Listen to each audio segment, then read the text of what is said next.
No applause, please. I'm not here as an actor. I'm here as a barrister. Mm-hmm. My card, Crosby. Read it and give it back. I don't want to spoil the day. Hey, quite a law firm you have here. Mulholland, Crenshaw, Adams, Fairfax, Wilshire, and La Cienega. Where do you come in? Between Melrose and Franklin on the streetcar. Where's your office? On the streetcar I came up here on. And if you think having a motorman for a secretary is any fun, you just try it sometime. Couldn't even get him to take off his gloves. Now, let's get down to business, Crosby. My client, Miss Wortkrunchel, is suing you for $50,000. Now, wait a minute. All right, we'll settle for 40. $40,000? You haven't got it on you. I have the wrong Crosby, and I understand there is a wrong Crosby. 104% right. You must mean Brother Everett, but I don't mean Gummo. Before I part with this kind of tin, don't you think it would be all right, or would you consider me pertinent? Would you? This is quite a word here. Pertinent. You want to shorten it down and try a different way? Then? I'm doing a small Durante on this word. Would I be impertinent if I asked you why? Very well, but only one question to a defendant. That took care of my answer. Now answer this. Now answer this question. Did you or did you not drive recklessly down Hollywood Boulevard on your way to the studio this afternoon? No, I drove very cautiously down Sunset. 42 paid witnesses can't be wrong. You came down Hollywood Boulevard, and when you turned onto Vine Street, you splashed mud all over my client. Mud? Where would you get mud on Vine Street? I get it from a fellow who's got a dirty mind.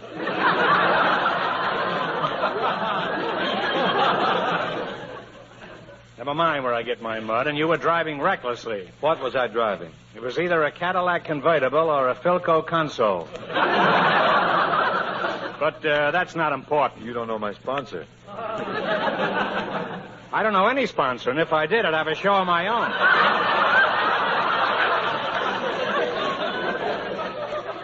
Phil Harris has 2 shows. What have I got? An office on a streetcar and a bucket full of mud. I don't want to get entangled with any litigation here, so produce your client. If she can identify me, I'll be glad to make reparations. But frankly, I don't think she has a leg to stand on. Frankly, I don't know. I've never seen her in a short dress. Oh, Miss Crunchwortle. The name?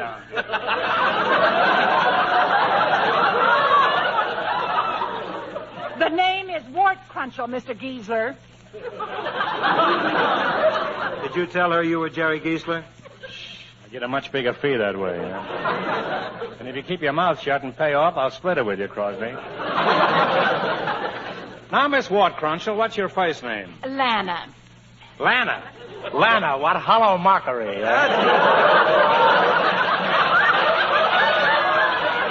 Is Crosby here the man who splashed you? Yes, that's the man. He was wearing a gray Homburg hat, a frock coat, an ascot tie, striped trousers, and spats. Boy, have you got the wrong man.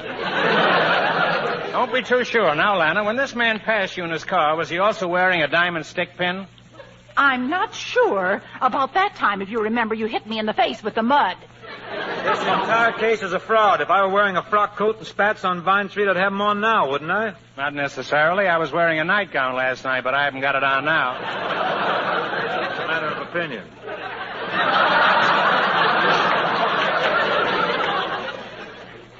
You threw your suit away so you couldn't be identified. I did not. Then why are you standing there in your underwear? It's not my underwear. I bought it from Ma Perkins. Must be mighty breezy right now around the old gal, huh? Wait a minute. You can't even prove that this girl was standing on the corner. Not only can I prove that she was standing there, but I'll prove that she was stamping her feet.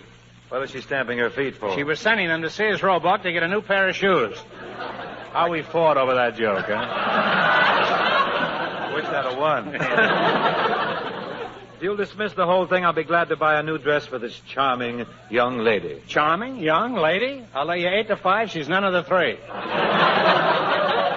about my damages? You've got enough damages. What you need is repairs. All right, then. Shall we say $45, Groucho? $45? That won't even keep me in saddle soap for my briefcase. Crosby, between you and Mother Nature, you've ruined this young girl's life. Huh? And this girl is an Ingrid Bergman by a long shot. And speaking of long shots, Lanner, I'm afraid you'll never make the bridle path. Well, what about Lionel? Lionel? Who's he? The man she was betrothed to, she was going to marry this afternoon. Ah, the plot thickens. She was on her way downtown to get married. As a matter of fact, she was waiting for my office to come by.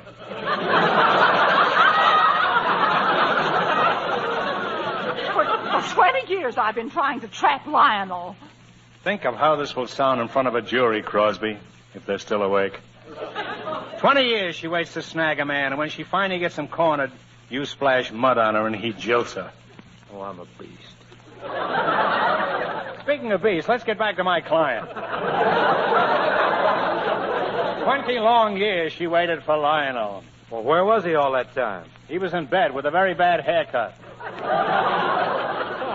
He got mixed up in a clip joint.